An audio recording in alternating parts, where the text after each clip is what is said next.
நீ இப்போ இரு, நாளைக்கு வரைக்கும் இங்கே இரு, தலையிலிருந்து பேசிக்கிட்டே இருப்பேன், உன் காயத்தை என் இதயத்திலிருந்து எடுத்து பேசிக்கிட்டே இருப்பேன். அவன் யாரையாவது பார்க்காம படிக்காம பேச சொல்கிறான்.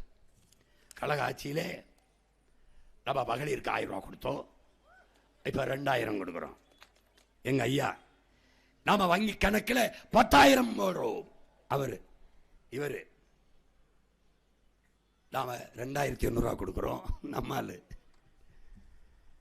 மக்களின் பிரச்சனையை மனதில் இருந்து பேச தெரியாம தாளில் இருந்து படிக்கிறவனை தலைவனை நம்பிட்டு திரியிறியடாடே. உன் பிரச்சனையவே இதயத்திலிருந்து பேச தெரியாதவனை இந்த நாட்டை ஒப்படைக்கணும் துடிக்கிறிய. உன்னை என்ன செய்யலாம்? ஒன்று என்னை சாப்பிட கூட்டி போய் சோத்தில் வச்சு வச்சு கொன்று நிம்மதியாக என்னை சாக விட்டுரு, இல்லைன்னா நாட்டை கொடுத்துட்டு வாழப்பாரு. என்னத்தையாவது உருப்படியா முடிவடி. கத்தி சாக விடாத. 15 ஆண்டு கத்திக்கிட்டேன். என் பாவமே உன்னை சும்மா விடாது.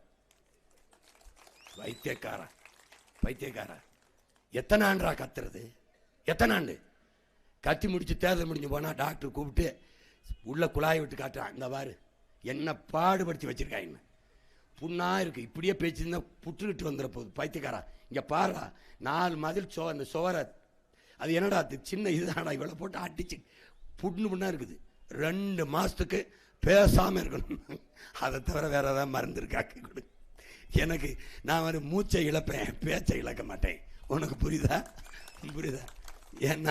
ஏன்னா அடிமை உரிமைக்கு பேசுவது, விடுதலை பெற்றவன் பேசுறது. நான் அடிமை உரிமைக்கு பேச முடியாது. முழங்கணும். தமிழ் பேச்சு மொழி எல்லாம் மூச்சு மொழி, வீச்சு மொழி.